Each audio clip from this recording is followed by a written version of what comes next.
Asking for blunt honesty here because I can't deal with this drama right now, so just tell me if I've been an idiot, and if so I'll go and apologize.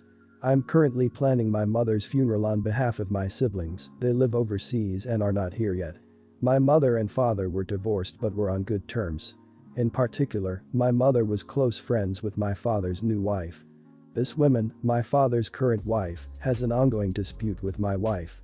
They have a long history of bad blood between each other. Both of them have said extremely hurtful things to one another. Obviously, I think my wife is less of an idiot between the two, but both are definitely wrong for saying the things they have. Anyway, even though I really dislike this woman, I have to invite her to my mother's funeral service because 1. She's my father's wife, and 2. She was close friends with my mom. My wife was livid at finding out about this and insists I put my foot down and not let her attend the service. So for 2 long days, she constantly nags me about this, bringing it up every hour. I keep telling her the same thing about why she needs to come. I try to compromise by saying, if my wife is so uncomfortable she doesn't need to attend, and I won't hold it against her. She refuses this as she wants to be there to support me. So a few hours ago she brings the topic up yet again, and I lose my temper. I tell her, paraphrasing, just shut up already. You don't get a say in this. You don't get to dictate my mother's funeral, for Christ's sake. Just leave me alone already. I did not say it calmly. I yelled it and was definitely angry because I'm busy organizing my mother's funeral. She has gone off crying and I'm left wondering if I went too far. I can't deal with this nonsense and I'm just going to accept whatever judgment is given and go with that. Not the idiot. I do think what you said and the fact that you yelled it is harsh. I'd normally say everyone's the idiot here, but you are likely grieving and you are under a lot of pressure, all this on you, plus personality issues.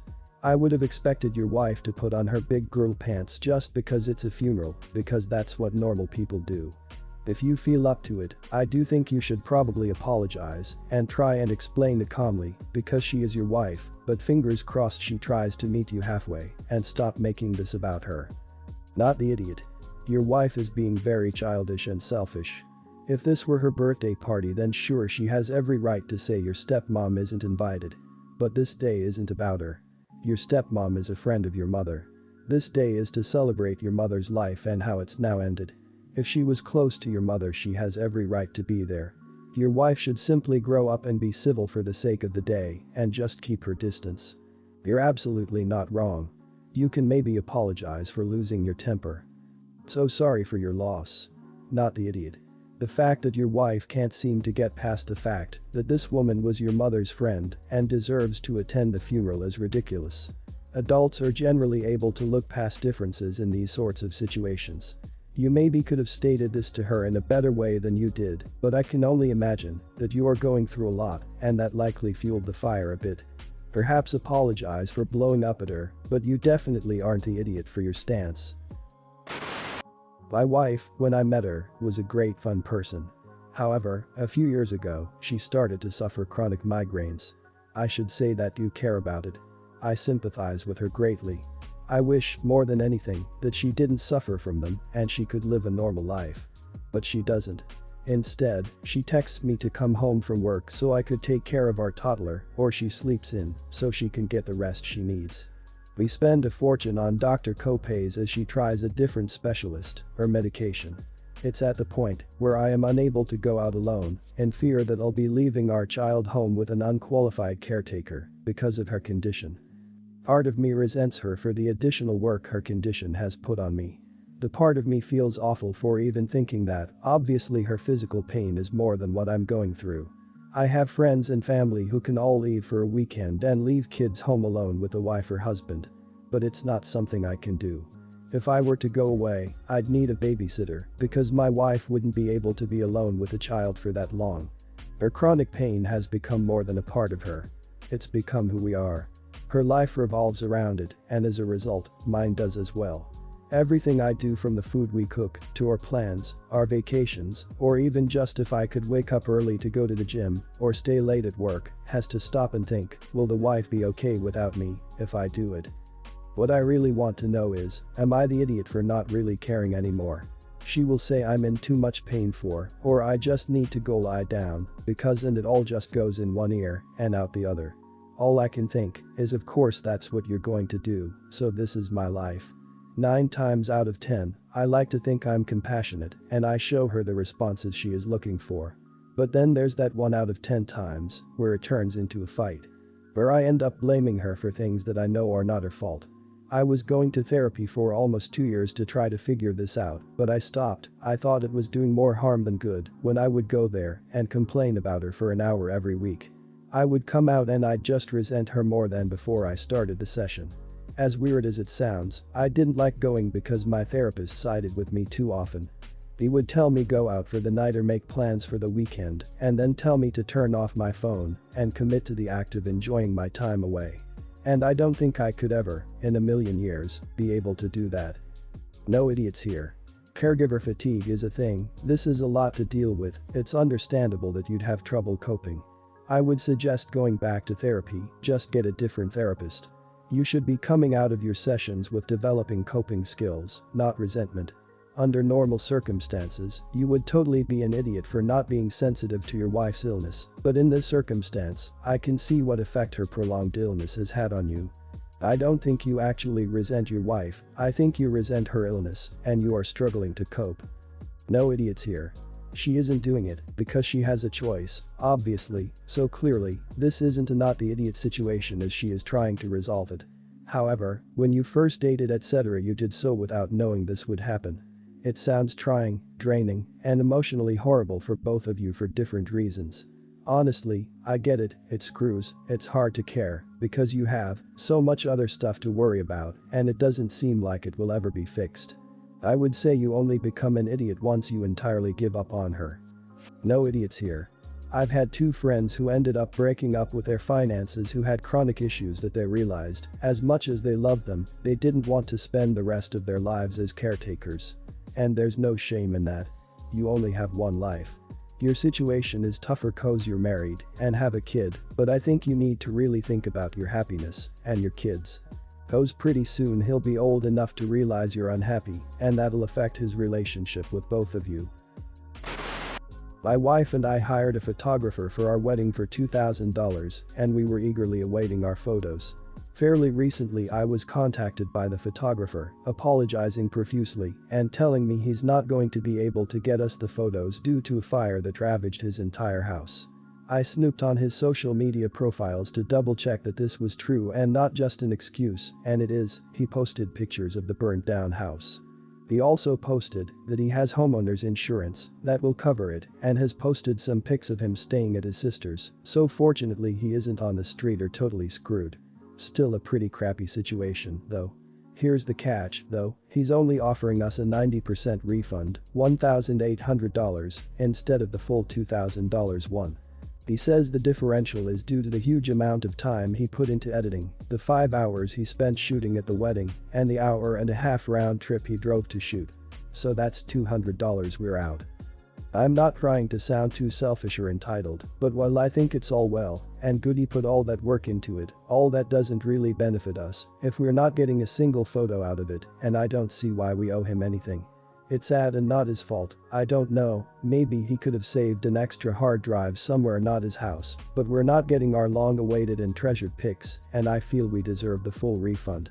I've demanded the full refund, and he's stood very firm that he's only giving the 90% one. I am prepared to take him to small claims or request a chargeback if he doesn't back down. Am I the idiot? Not the idiot, this is what his insurance is for. I mean we all appreciate he is going through a tough time.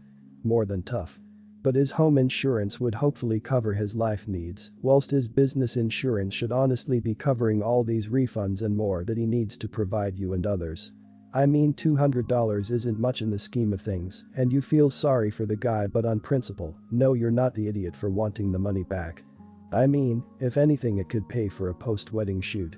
A lot of people do pre-wedding shoots, so why not do a post? Or even a honeymoon shoot? No idiots here. I feel the pain on both sides here. It's hard to pay for something and not get it after so long. It's also hard to work on something like that for so long and lose it. The photographer just wants something for his work and you just want your money's worth. With intellectual property, it can be hard to preserve the value of your work time. With any type of media editing, losing files is disastrous. If they're not backed up, you also lose proof you worked on it or any hope of continuing the job. Not the idiot. You deserve the full refund as he did not deliver on the product and it was once in a lifetime important. The process in the middle is irrelevant, he could have spent 10 minutes or 10 hours editing and it wouldn't affect the price. To be honest, if it were any other reason I'd be asking for more back as you'll never have those photos now, but obviously it's not the photographer's fault this has happened, it is his fault he didn't back anything up online or elsewhere though. Take him to claims. My roommate's girlfriend stays the night 1 or 2 times per week. Usually, she comes in the evening, stays over, and then he leaves for work early in the AM, while she kind of stays and leaves when she pleases. Or she stays until he gets home and they spend some more time together. So he usually leaves for work at around 5 AM, while I get up at around 6 or 6:30 AM and make my breakfast and start my day. His girlfriend usually sleeps until like 10 or 11 AM, so I'm up doing stuff while she's still sleeping. Since she's been staying over, I've received numerous texts from him while he's at work about how I need to be quieter while making breakfast because she's still sleeping, how I need to remember to put the toilet seat down for her, and that I'm being too loud in the morning. I'll wake up, be too loud, she'll text him to complain, and he'll text me. It's ridiculous. I'm not banging pots and pans trying to ruin her sleep. I'm simply going about my day. If I'm listening to music or watching Netflix on my phone, I use headphones. It's a small apartment with paper-thin walls, so I'm not sure what I'm supposed to do. Wait 5 hours until she wakes up before I do anything. My thoughts on this issue are as follows. She doesn't live here and has never once actually talked to me about these things. She'll simply text her boyfriend and he'll send long texts about how he's told me many times. Honestly, I don't care how she feels. She can put the toilet seat down herself. I've received a few long messages about how I once again forgot to put the toilet seat down. I live here in Parent, and if she doesn't like it, she can go home, she drives to and from. She's free to leave whenever. But he seems to think that he's justified in his complaints about me, not tiptoeing around her while she's over. In my opinion, he needs to just tell her straight up that she has no right to complain about these things. Am I the idiot? She is just a guest and makes such demands in somebody else's apartment. Did your roommate even ask you if you're okay with her being over and sleeping over? Does he even inform you about her spending the night over? I don't get where you would be an idiot in this story. Because you make normal noises in your apartment. Like damn, if footsteps, breathing and coffee being made bothers her that much, she should either swallow it up or go over to her place. Not the idiot, talk to your roommate and the girlfriend in person. Not the idiot. Not her apartment. Doesn't parent. Doesn't contribute in a way that would earn her extra consideration, like picking up the apartment while BF is away or cooking, etc. She's sleeping in, not like she gets up at 8 for work or something, and you can afford to be a smidge quieter for an extra hour. If you're merely going about doing daily activities and not being excessive with the noise, then there's no room for her to complain, nor for your roommate to expect anything from you. Not the idiot, straight up she shouldn't be there when no one that lives there is home. Why doesn't the roommate go to her place if she needs to sleep so late? It's your place, so long as you're not doing anything that would get a neighborhood noise violation, you would be fine. Anything extra you do like using earphones is being considered, maybe mention that to the roommate. Also, it's been mentioned before, but put the lid down too, not necessarily because of poop particles, but solely for the petty reason that everyone has to make an effort to use the toilet now. I'm going to try cut a long story short here. Basically, I'm getting married soon, yay me. My partner's family has been heavily involved due to tradition and wanting the wedding to be somewhat traditional, which I have no problem with. The wedding is going to be traditional and their parents have helped with funding some of the weddings. Now we have no children and don't plan on having any time soon. However, their sister does, she has 3. We've asked all of our friends and my family to not bring children to the wedding at any part during the day as we don't want kids there. Now I work with kids and have no problem with kids, but I know that a lot of kids don't have very much special awareness for the scenarios they're in. Therefore me and my partner don't want children at the wedding. My family was fine with it, our friends are fine with it. Sister-in-law throws up a fuss. We've hired out quite a nice place for the event, and it comes with an on-site security for the event. At my partner's birthday party the other week, my sister-in-law was adamant that she was bringing her children to the day's proceedings. We argued for a bit, but in the end, I just told her that if she brings her kids to my wedding, I'd have her and her kids ejected by security. Well, my partner on my side, I'm getting a lot of fallback from her family, and it's just causing a whole lot of headaches for everyone. I'm unsure how I'm going to solve it. So, am I the idiot? Did I go too far? Not the idiot. Your wedding. Your expense. Your guest list. She sounds like one of those people who's never left her special snowflakes with a babysitter. Well, either the time has come, or she can stay home with them. You already tried to discuss it with her. She escalated it into an argument and expressly stated that she intends to totally disregard your wedding plans. Of course, you have to warn her that she won't be admitted. Because you did not make provisions for 3 extra guests who are also children. Not the idiot, you are just telling her very clearly up front and what your bottom line is. I like the suggestion someone else had of uninviting her. Just as simple, it's clear that you are only able to attend with your children, and since we are not having children there, we understand you will not be attending. I mean, what else can you do besides let her have her way? I don't know why a mother would want to have their children in an environment where they aren't welcome and wouldn't be comfortable, etc. It's total entitled behavior. Not the idiot. But as an intermediate step, I recommend you tell her she's off the guest list unless she agrees, in front of your phone on video or audio if not in person, that she is not going to bring her children. If she won't do so, then cut her entirely so there's less likelihood of her causing a scene at the event. Be prepared for one anyhow. Then if she shows up, show her the video before having her removed. Your wedding, your day, your sister-in-law and her kids can go pound sand.